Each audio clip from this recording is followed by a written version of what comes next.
Recording in progress.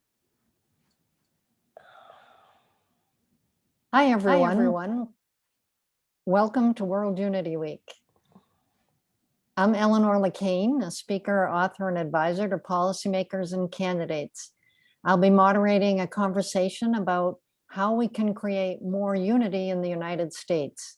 We have many major challenges, such as the pandemic, the climate crisis, economic stress, all of which are harder to address because the country is so divided. All will become easier to solve when we are united. Joining me in this conversation on how to create more unity in the United States are two shining stars who can help light the way. Marianne Williamson is a best-selling author, political activist, and spiritual thought leader. For 3 decades, Marianne has been a leader in spiritual and religiously progressive circles. She is the author of 14 books, 4 of which have been #1 New York Times bestsellers. She's worked throughout her career on poverty, anti-hunger, and racial reconciliation. She was a candidate for president in the 2020 campaign, in which I was honored to be an advisor to her on policy. Welcome, Marianne. Stephen Dinan is the founder and president of the Shift Network, a global network dedicated to helping individuals awaken to their full potential. The Shift Network is a global leader in online transformational education and events whose programs have reached over 3 million people in 180 countries. Stephen is a graduate of Stanford University and the California Institute of Integral Studies, and the author of the book, Sacred America, Sacred World, Fulfilling Our Mission in Service to All. Welcome, Stephen. Pleasure to be here. Thanks, Eleanor. So I think now the struggle in the US is not the battle between the right and the left, but authoritarianism versus democracy. And I want to start with you, Marianne. You did a fabulous piece in your recent Newsweek column saying that the authoritarian movement spawned by ex-President Trump is metastasizing. Can you tell us what you see regarding the threat of authoritarianism in the US today? Well, first of all, I think, and thank you, Eleanor. I think that the issue of the authoritarian virus to which you just referred, we should remember this is a global phenomenon. This is not just the United States that is dealing with this. This is happening in Hungary. It's happening in Poland. It's happening in Turkey. It's happening in the Philippines. It's happening in many places. So this is part of a global virus, as it were. And I believe that the greatest antidote to darkness is light. The problem is that we created a situation in this country. Now I can just speak to the conditions in this country. We made ourselves very vulnerable to the threat and to the presence of authoritarianism in several ways. First of all, we naively assumed that our democracy could be guaranteed. We grew up in a time where, yes, we were very grateful to those who fought World War II, but that was handled, thank you very much, as though we could just consider it a done deal from then. Now, our founders had made it very clear it wasn't a done deal. Our founders had made it very clear that every generation would have to revisit first principles. Every generation would have to tend to the garden of democracy in our time. We either weren't taught this or we forgot this, partly because we've had so much to distract ourselves. That's number one. Number two, we have about 10 states in the United States that don't even require half a year of public education in American government, American civics, or history. So if you're a child and nobody teaches you about the Bill of Rights, how are you to know, to be horrified 30 years later when it's under an assault? And particularly if there's one group that's only shouting about the Second Amendment all the time, and no one's hardly ever even talked to you about the other 9. So we had, I believe that the failure of the American public education system, you know, when we, about 20 years ago, there was so much emphasis on STEM, so much emphasis on science, so much emphasis on technology and math and engineering. And this was in many cases at the expense of teaching our children the humanities, and that includes history and civics and culture. And I think that with all of these things, the confluence of all these things are now right in front of us. The other thing, another issue, I believe, is not just that we were naively assuming that democracy would take care of itself, but it was even worse than that. We were assuming it was going to be taken care of to whatever extent it needed to be taken care of, quote unquote, they were taking care of it. And you know, there's an old saying that the problem with not getting involved with politics is that you're liable to end up being governed by people you would least like to have govern you. So we developed this political class in America, and we created this myth around it, like they are the ones who should handle all this, which is completely contrary to democracy itself. Each and every one of us are responsible for this in our own way. If you have corporate lobbyists who are talking to our lawmakers all day, every day, and they're only hearing from us every 4 years, or maybe every 2 years, that is simply not enough. The wheels of democracy do not run on their own. And we're all adults, and we should have been, to be honest, we should have been very aware. This stuff has been going on for 40 years. The massive transfer of wealth into the hands of a very few Americans has been going on for 40 years. The late Supreme Court Justice said, Louis Brandeis said, you can have large amounts of money concentrated in the hands of a few, or you can have democracy, you cannot have both. Then with the, first of all, the Supreme Court saying that money was free speech, then the Supreme Court with the Citizens United decision, giving unlimited financial power to corporations and the very, very wealthy to dominate our politics. Their undue influence has created a situation where our government is very little more than a system of legalized bribery. So it's not just what authoritarianism represents, it's that we have allowed our democracy to undergo so many assaults, and time again, we as the majority of the American people, and I think it's important to remember that when you look at the authoritarian impulses here in the United States, the sociologists say that there is always 30% of Americans who have a tendency towards authoritarianism. This is not new. The problem is we now have a situation, probably more than we've ever had before, where there is such rulership by a minority. All of which is to say that we all better wake up very, very quick. Some of the most nefarious things that are going on in the state houses. Some of the biggest efforts at suppression of voter rights, for instance, nullification of voter rights, and some of our most anti-democratic situations are going on the state level. I think people who too tend to be most concerned with things like democracy and the health of our democracy have often been the ones who have been a little turned off by the toxicity of politics. But what has happened is you have all these great people turned off to politics because it was so toxic. We turned away talking about the inner work, all of which is extremely important. I certainly agree with that. But it's got to be a big both and, not an either or. So we thought politics was toxic. It only made it more toxic because of some of the best people who left the field to others. At this point, it's a time of a great awakening. This is not I don't think that I said anything in the last 5 minutes that everybody here doesn't already know. We're not here to accumulate data that we don't already have. If you would even be here, it's because you already know this. We say it in order to access more deeply what all of us know by now. From a spiritual perspective, each and every one of us have work to do. Each and every one of us live in a congressional district. That means in 2022, by definition, there is a congressional race going on where you live. Some of us live in states where there will be a Senate race next year. Some of us don't.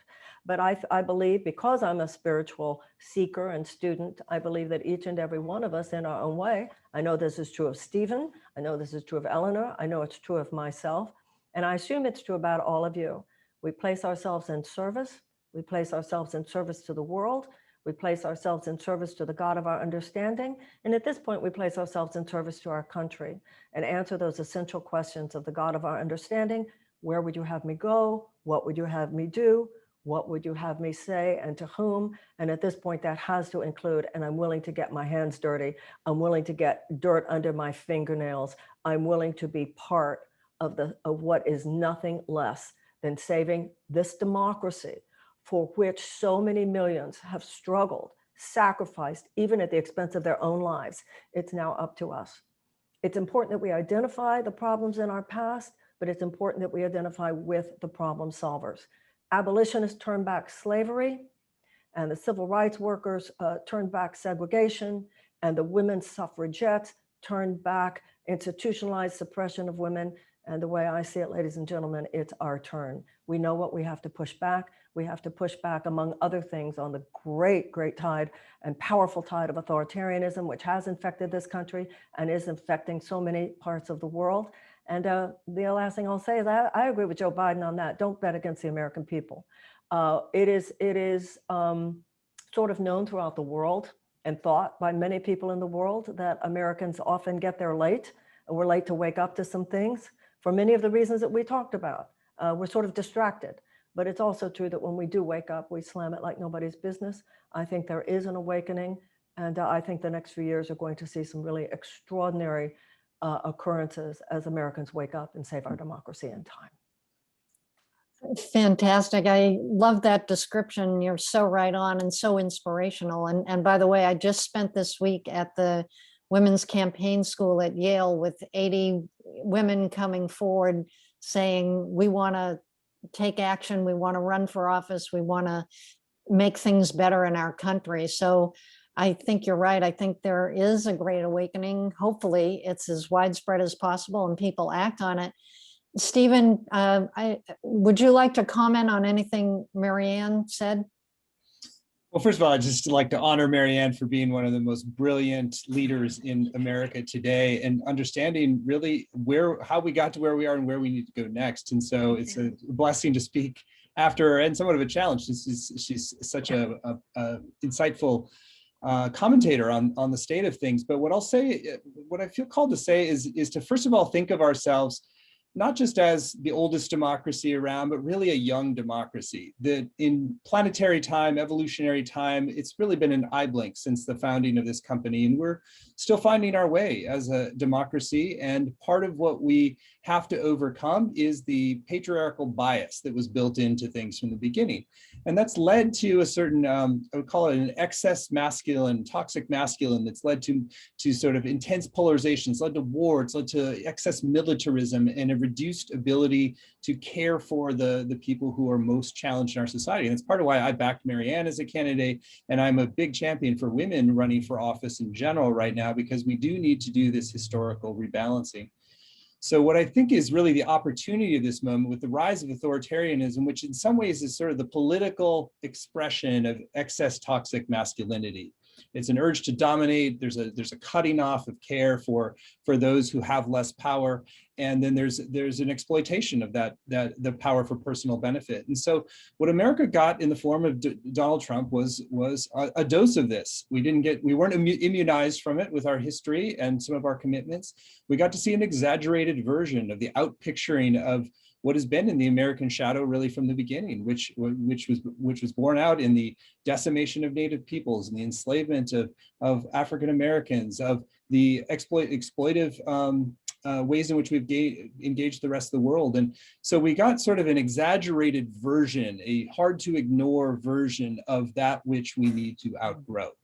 And there's a blessing in that, because the repulsion that people may feel, or that the sense of rejection they may feel, it's a motivator, it's a catalyst for us to each step into our own new relationship with the country. And I'm completely aligned with Marianne that part of how we do that is the marriage of the consciousness perspective, the higher spiritual principles and practices, with the tough, sometimes very tough political realities. It's part of why I really honored Marianne running for president, because it's like bringing those two currents together, I think, is at the heart of the healing that's required.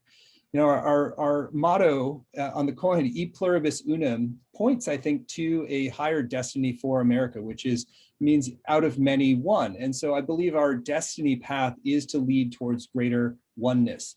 And we have to demonstrate that ourselves. So we've had an exaggerated form of division, an exaggerated polarization, a warfare psychology in which Democrats and Republicans have no longer seen themselves as people with different perspectives who are fundamentally grounded in their unity as Americans, but as warring factions vying for power in a kind of life or death struggle. And when we do that, people descend into their lower brain centers, they get more fearful, they get more attacking, they get more diminishing of the other. So the call is that we have to find our way back to the higher brain centers, or higher aspirations, the deeper spiritual principles embedded in our country, that we need to take as that there's a higher mission than we have yet achieved, and that there's a unity in that mission, something like e pluribus unum, that's a unifying code, if you will, for right and left. And so what I try to do in my book, Sacred America's Sacred World, was to try to articulate more of those higher aspirational unifying codes that can bring us together. And people told me that it would bring together folks from the left with folks from the right, because I wasn't just arguing on the level of policy. It was really about the consciousness of the country, and how, if we're effectively operating for more of a more self-interested, adolescent, masculine imbalance psychology as a country, that we have work to do to mature ourselves, to become more adult, to take better care of those who have the least in our society, to reduce the militarism, and to begin to really build those bridges. And I think part of how we do that is through women candidates. There's a way in which when you get more than 20% of women in a room, it starts to shift the culture. And so we need to, at every level, move beyond 20% up to 50%, so the political culture in our country begins to have a psychological and spiritual balance to it that then reflects in a more of a bridge building impulse and a caring impulse, rather than the sort of the hyper competitive impulse, which is what happens when the masculine is out of balance with the feminine. So there may be a fairly psychological angle with which to think of things, but in some ways I find it useful to see what we've just been through as a sort of a birthing catalyst for this new political possibility that has to emerge from a wide access to all of the different levels of our society. So we're rebalancing the power structures, we're rebalancing gender, we're becoming a more inclusive society. And I think that is ultimately our highest service, is to demonstrate what does the world look like in miniature in one country, if we can all come together and honor the differences and diversity as part of our divine expression, as part of our blessing and part of our heritage. And so we're having to outgrow the old, but it doesn't go down with a lot of judgment or hatred. There's a woman when I was on tour who had a really interesting story to share when I was doing a tour with my book, and she said that she had been introduced to a man for a blind date, and after she dated him a couple times and really liked him, was getting connected, and then third date he started saying some racist things, and she was really shocked, and her friends said, you better get away from that guy. And she really tuned in with her own inner knowing and guidance, and she got the sense that she was actually supposed to stick with him. And she ended up marrying him, and she said it took a good 10 years to sort of melt away some of the hardened areas of his heart, the conditioning, the polarization, the marginalizing of the other that really is underneath the whole matrix of racism and white supremacy. And there's all these different layers that get imprinted in us, but there's a genuine, divine human soul underneath those layers, even the racist. So I found it an enormously inspiring story, and sort of like there was a Black musician, I forget his name, who took it on as a personal project to convert white people from the Ku Klux Klan. He did it one by one with friendships and leaned into those friendships.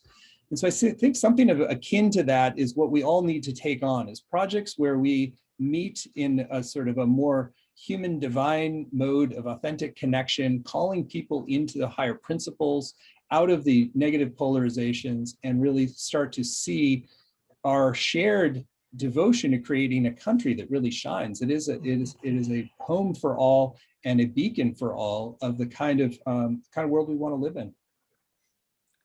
That's real dedication. I'm not sure Yeah, I you was can gonna all go to that level of sacrifice for marrying your someone country. to convert them. I'm not saying it's easy. I mean, I can't personally take credit for a single Ku Klux Klan member turning away from that, but I think the principle is really good for all of us. I totally agree with that. And actually, I was thinking as you were talking, Barbara Ehrenreich's plan for dealing with wealth inequality. She says all the rich men need to find a poor woman and marry her. And then one by one, we lift everybody up. I mean, but really, there's a lot to that one-to-one connection is the way that a lot of this is going to happen. And I think, Marianne, you mentioned people are waiting, expecting someone else is going to take care of this. And we have to understand nobody else is going to take care of it. It's up to each of us, talking to our family members, to our neighbors, and that one-on-one communication to help deepen understanding, I think, is so true. And Stephen, you talked about how we need to marry the higher spiritual principles with some of the tough political realities. Nobody does that better than Marianne. And Amen to that. Marianne, I was thinking of when he said that about which I think is the most profound statement made in the 2020 election, which is in the debate when you talked about the dark psychic forces that Trump had activated and the need to mobilize love as he mobilized hate.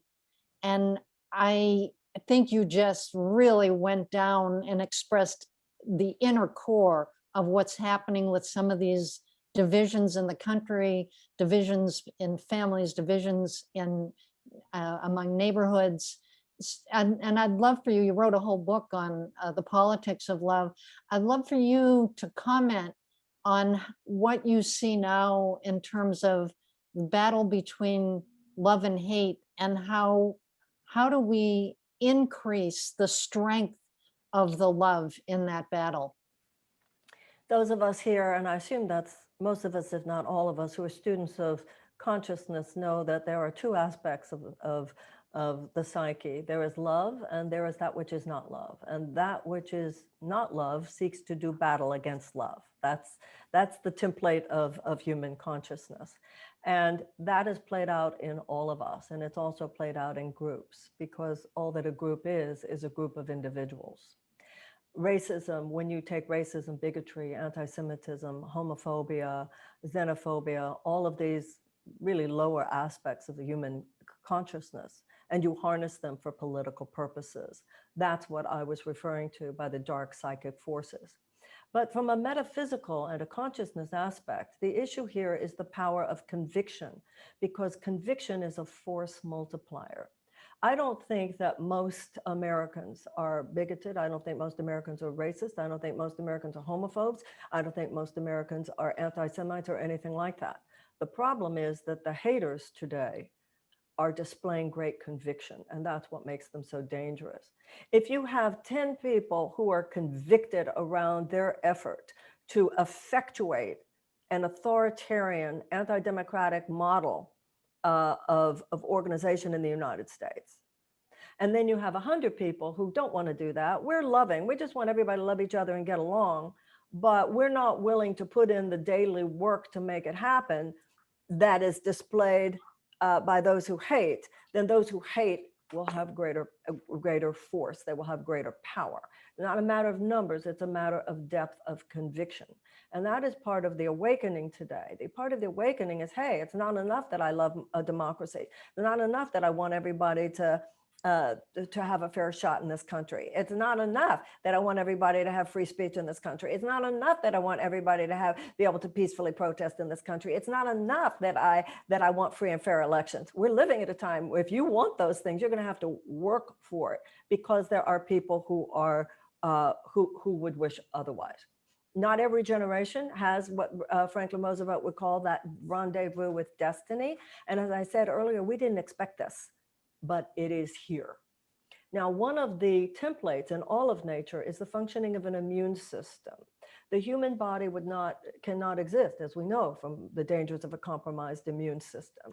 The human body can take a lot of injury, assault, and sickness and heal from it because of the functioning of the immune system.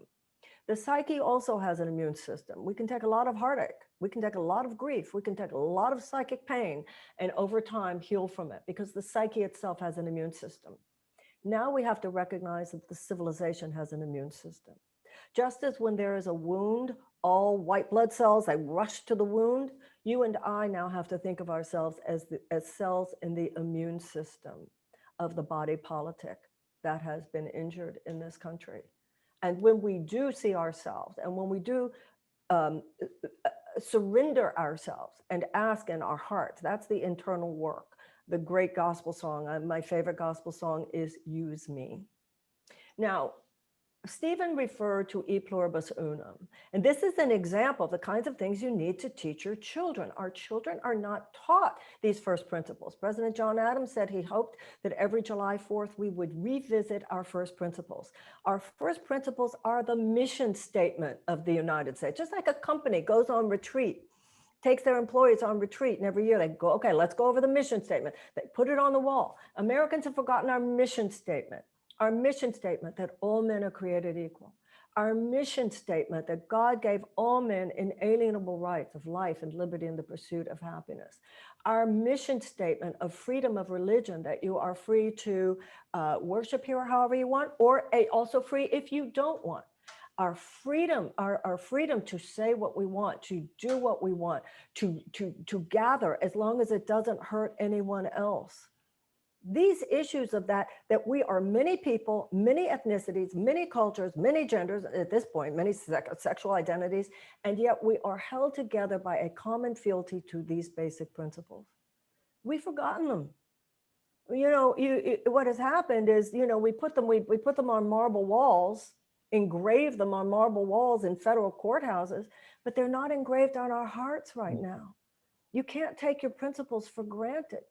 Whether you have a company, whether you have a family, if you have a marriage, you have to tend to your marriage. You have an intimate relationship, you have to tend to your relationship. You have a relationship with your children, you have to be on it every day.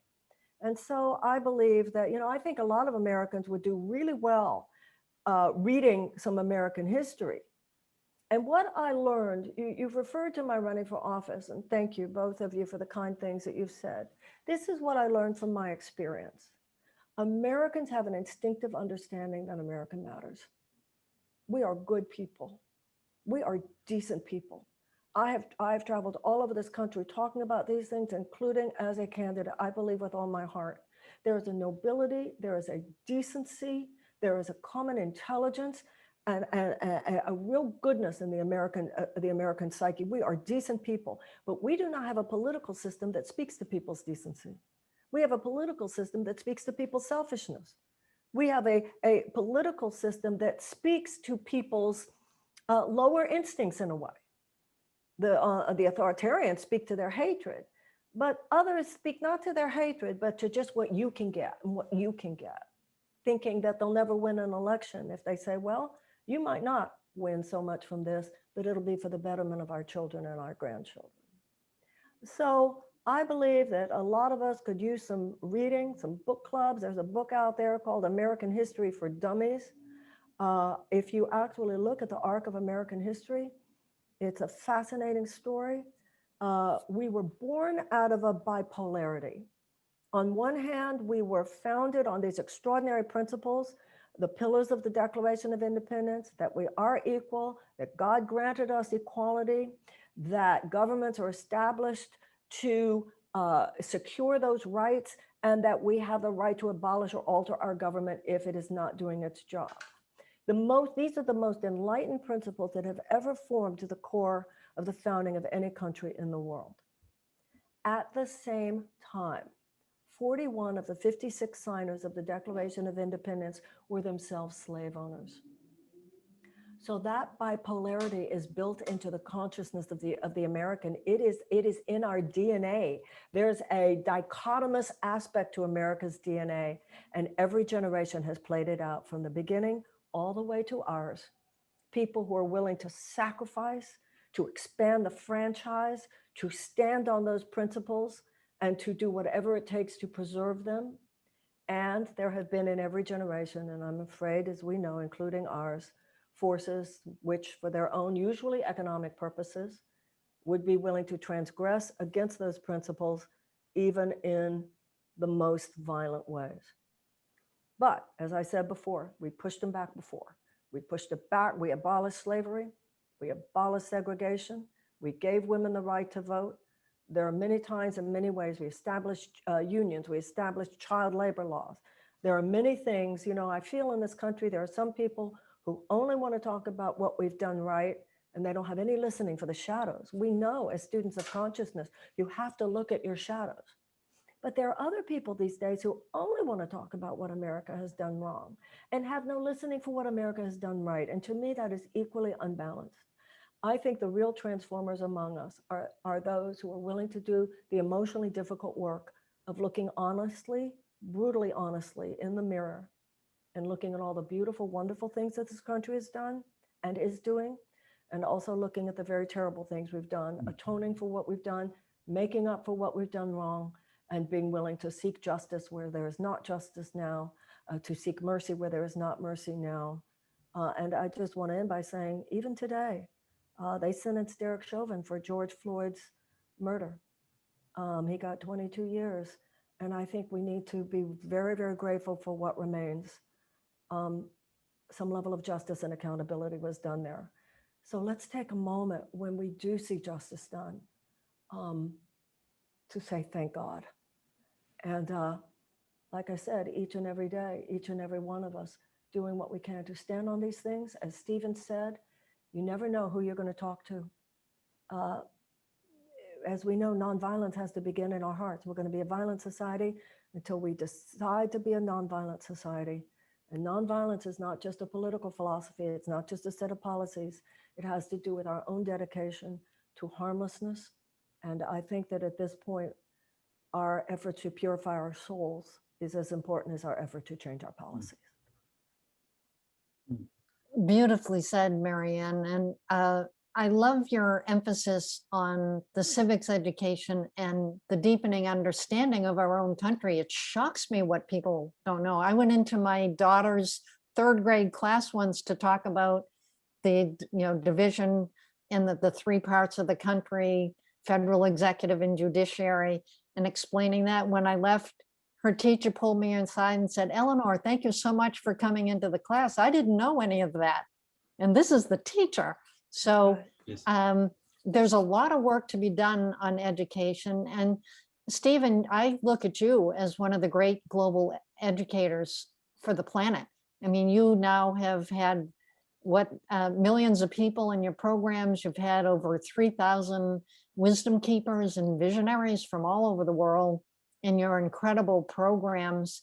And I'm wondering if you could draw from that immersion you've had for years with these wise people, with these visionaries, what have you learned from that immersion with the focus on personal awakening that can help us in the United States now understand what to do to help build more unity in our country? Well, the first thing that really occurs to me is seeing everyone as a sacred expression, that we are all divine beings here with a game plan for how are we going to incarnate and fulfill our dharma, a sort of a plan of destiny, of contribution and service, and resolve our karma, the karma things, that actions of the past and behaviors and ways that we haven't engaged in the most enlightened ways before we incarnated.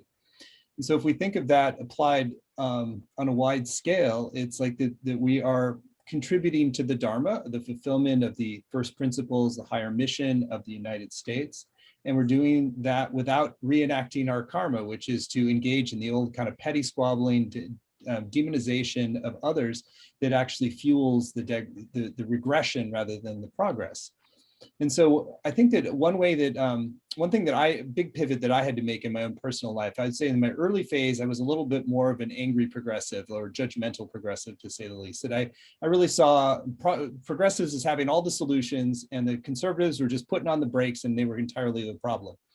So this is independent of Democrat and Republican, but just the sort of the deeper change. There was somebody that I worked with who said, I feel like progressives are always trying to change things and my job is to slow them down. and it had kind of a pithy way of saying that same thing. But if you see it, if you go back and see it from the divine eyes or sacred eyes, that there are two fundamental functions for evolution. One is the experimental novelty, the telos, the what are we heading towards that's aspirational. And then there's the preservation of that which is good and beautiful about what we have inherited, because homeostasis is important for cells, for organisms, for societies, that you have to have a code that kind of protects things and the evolutionary winds of the past. And so I think what Marianne was pointing to there speaks to a deeper spiritual truth, is that if we see through the lens of everybody here has their sacred function to fill, and those of us who are more progressive by nature, our job is to push the envelope forward in many ways. But if we do so by denigrating or demeaning those whose job is more to honor the glue of, and honor the foundation of what we created in the past, that actually diminishes our efficacy. And so we have to, in a way, see them almost as complementary poles. There was another fellow named Bill, I forget his last name, but he's a Republican that I really like. And he said the wings of the American eagle, there's two wings of the American eagle, left and right. And we'd need both really to fly effectively. And for me, some of these pivots led to an understanding of not seeing people who are more conservative by nature as enemies or opponents, so much as they're holding a complementary pole or a tension for our evolutionary progress. And what Marianne was speaking to is to honor that we need to change things, we need to illuminate. We also have to honor those things of the past that have been good and beautiful, and the aspects of America that have been beautiful. Sometimes progressives can get into the business of demeaning our history and thinking we're just an evil empire, and conservatives can pump us up too much and just think we're, America's number one and ignore the shadow. And I think they become expressions of this, the two exaggerations of that. So if we can really honor the need to evolve, to change, to progress, and then to preserve and to honor that which has gone before, and to respect the lineages of inherited institutions and wisdom in that, I think that's a better recipe overall for how do we evolve more quickly. And so that's part of why I've gotten more involved in transpartisanism in general and engaged in different dialogues. I actually went to both the Republican and Democratic National Convention in 2016. I was in the arena when Trump was elected. And I didn't do that because I really liked Trump at all, but I was just trying to basically understand more what was going on in the Republican psyche. And I did a transpartisan event with people at was called the Purple Tent, which was outside the RNC, and I was on a panel with people like Grover Norquist, and totally my ideological opposite. But I found by having those kind of dialogues where I start to get a little bit more into the inside of the worldview, is helpful so that I'm not seeing folks in that polarized light. And I think ultimately coming from the ground of seeing each being as having their sacred contribution to the whole.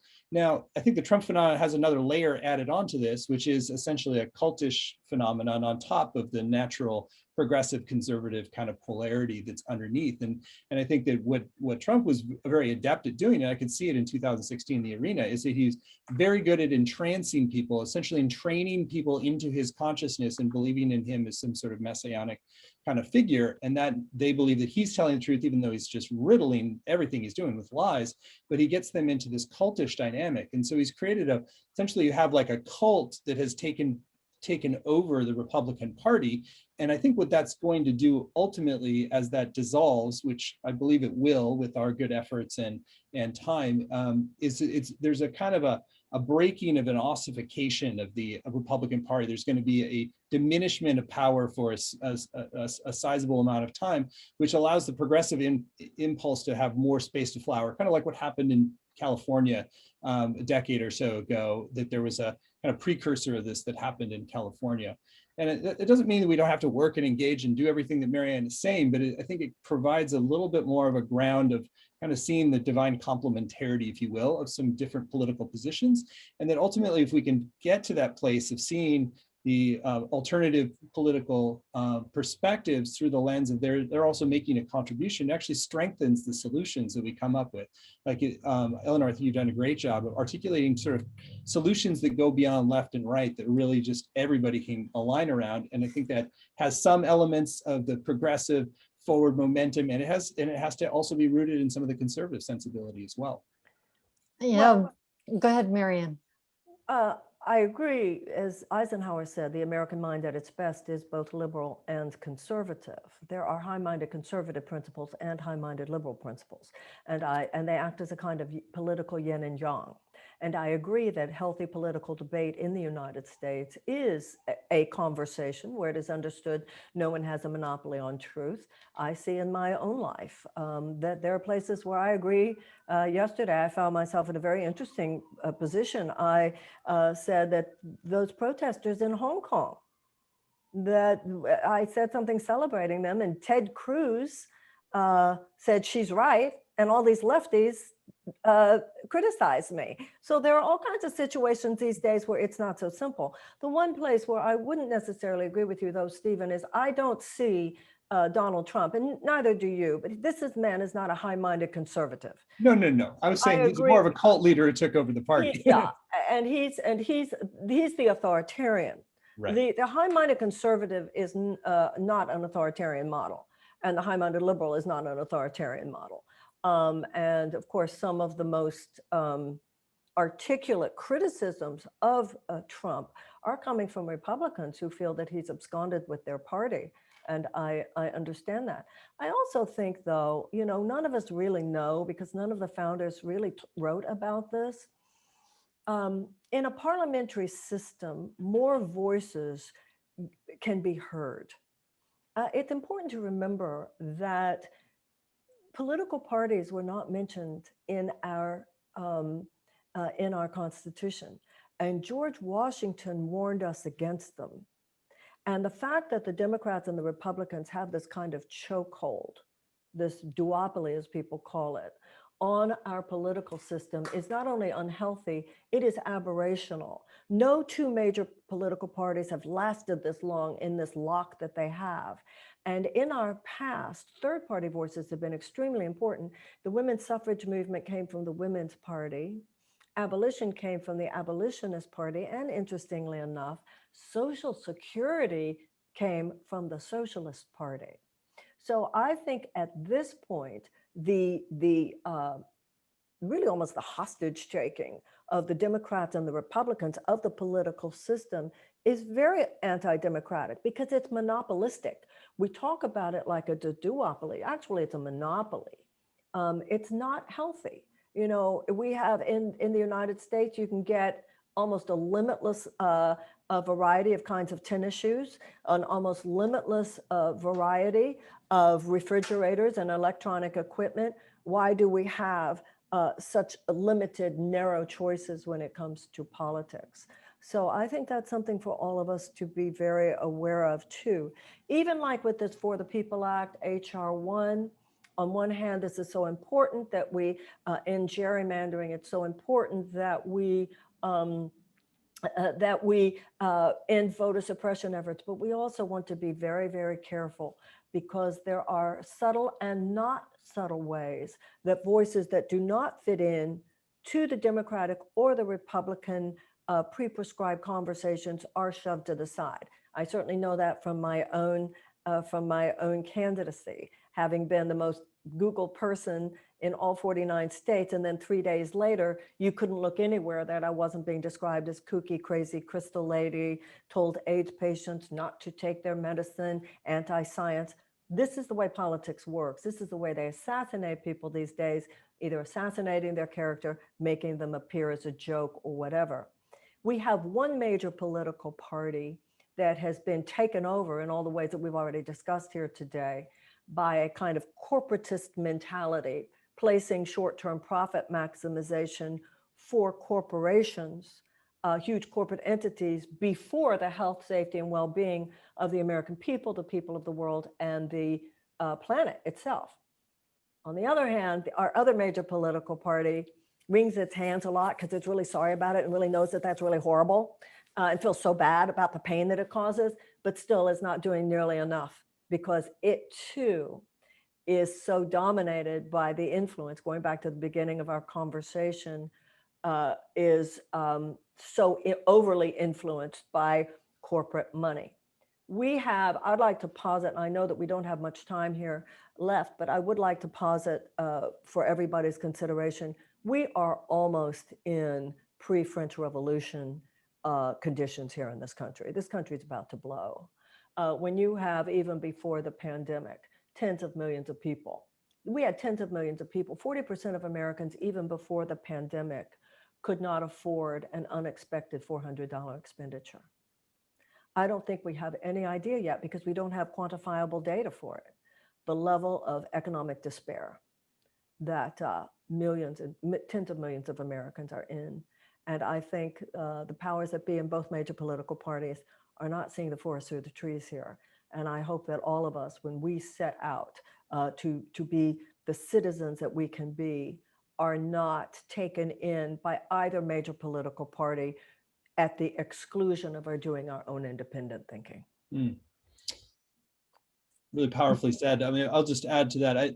I think that what you're saying is true in a lot of circumstances. And I also think it's really powerful for those who choose to work within a system. I was thinking like Rich Toffel was somebody that I got introduced to as a result of writing this book. He was the founder or co-founder of the Log Cabin Republicans, which was essentially the LGBTQ wing of the Republican Party for many years. And you know, he was an early champion and steward of the whole gay marriage movement, and people thought he was crazy initially. He was talking to Republican leaders about this. This is never going to happen, but he kept at it for a long time, not choosing to be outside the party, but inside the party. So I kind of see what we need now is we need the sort of the people who are unfettered from any party influence on the outside and really championing the emergence of a whole new pattern and system and reforms, and then working with all good-hearted people on the inside who really recognize the truth and the power of what's being shared and want to collaborate on that. So I'm all for you know, people like you running for Democratic office, and you know, if they're called in the right circumstance to run independent, great. Yeah, but I want to say something to what you just said. I agree with what you said, but I also would watch the language inside the system. What is the system? The system is the US Constitution.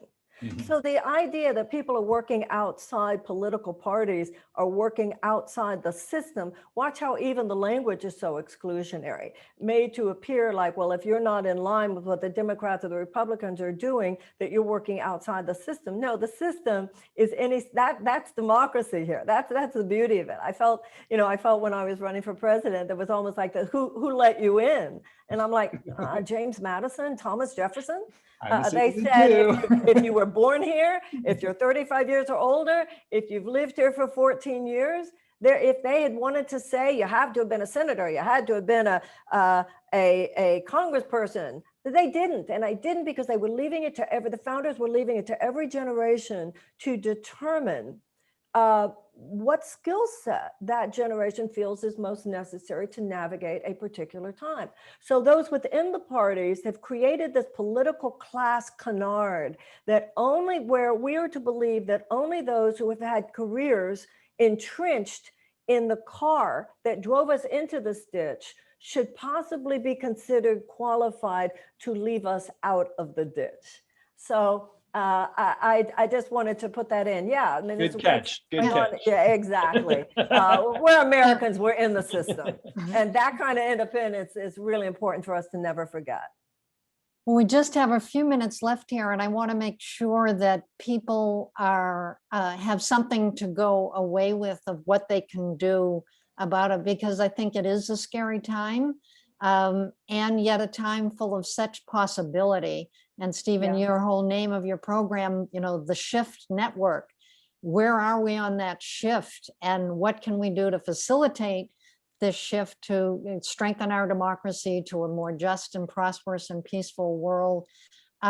So we've mentioned a few things here. I mean, aside from marrying a person on the other side that you want to spend your life then persuading them to think differently. But in addition to perhaps that, if you did not want to take that route, Marianne, you've mentioned civics education. Stephen, you do this amazing work on transformational programs, but maybe Stephen, if you could start a few practical ideas, and then Marianne, just a couple of ideas. What can the individual listening to this program do to help bring more unity in the United States?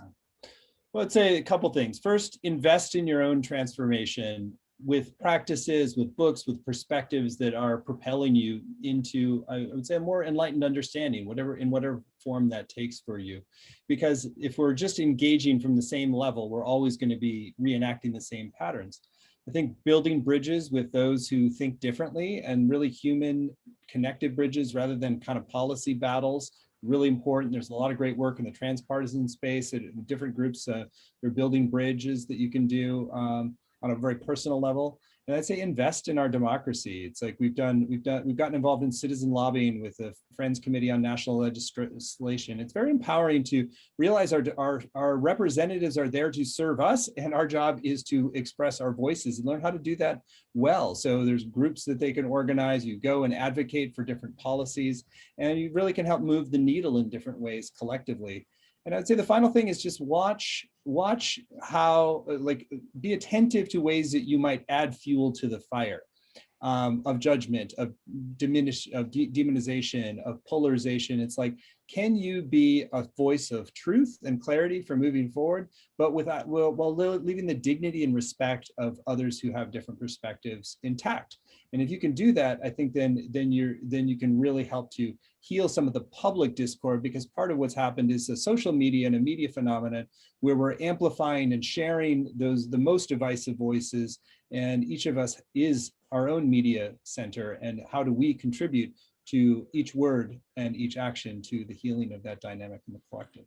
I think that's so important. And it's to think about everyone is sacred, as you said, as part of what is going to help move us forward. And honestly, when I was watching on January 6th, those Trump insurrectionaries smashing our national capital, I was not thinking these are sacred beings fulfilling their destiny. I was thinking these are real troublemakers who could undermine our democracy and lead us to authoritarian. I don't want to pretend like I was either. So it's a practice. It's a practice for all of us. Yeah. Right. But Marianne, you are a master at this with your understanding that there is only love and that which is not love. How do we bring more of that in, like in reaction or response to the January 6th? That's all very, very nice. And everybody on this call is privileged enough that who wins the House and wins the Senate or even wins the White House isn't going to make that much of a difference in our life because we're buffered. So I'd like to get a lot more real about it and talk about electoral politics.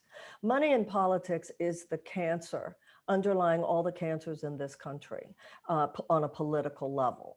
And especially since Citizens United. And with the current makeup of the Supreme Court, we're not going to, it's unreasonable to think we're going to be able to overturn Citizens United anytime soon. What that means is that we ourselves are going to have to create the force to override the strictly corporatist-backed candidates.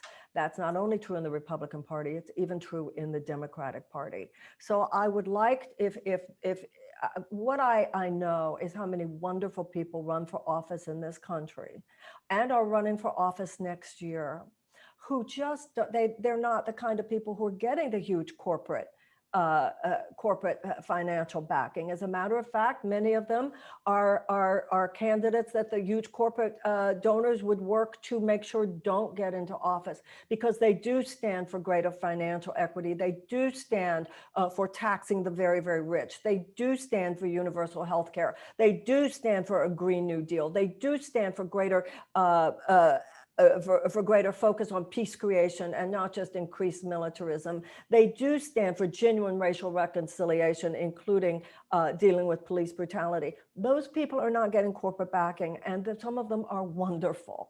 So I hope that you will go to a URL called candidatesummit.com. I have identified some wonderful people around the country. Wonderful people. These are people, they are teachers, they are environmentalists, they are young people, they are incredible people doing incredible things, but they're not going to have a chance in hell to override the corporate-backed candidates in either party. These are Democrats that I'm talking about here, but the likes of Chuck Schumer just swoop in. They say, this is who we choose. And the genuine progressives have a hard time. So I hope you will go to candidatesummit.com. It is not too early. It is time right now. Like I said, each and every person here, you have a congressional district, find out who's running, get involved. And as far as that's concerned, we're all affected by who wins the House or who wins the Senate, even if it's not just in our state. So I hope you will go to candidatesummit.com and get involved. Don't leave electoral politics out of all this. It's all just talk unless we actually electing different people. I say to young people all the time, they say to me, how can we pressure our leaders to do the right thing? I say, change your language. Don't even think about pressuring them. Think about replacing them. Because somebody Right. who can buy a pair of shoes for $600, who's sitting here in a long conversation and doesn't know whether or not they should give $300 to someone who cannot afford to feed their children. And it's candidatesummit.com.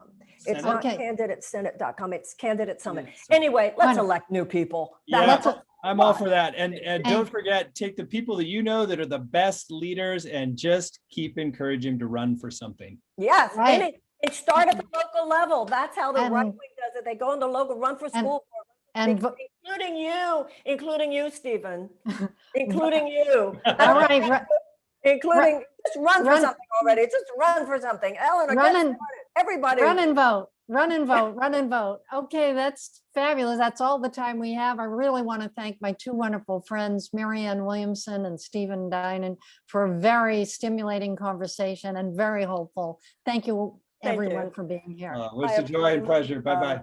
God bless everybody.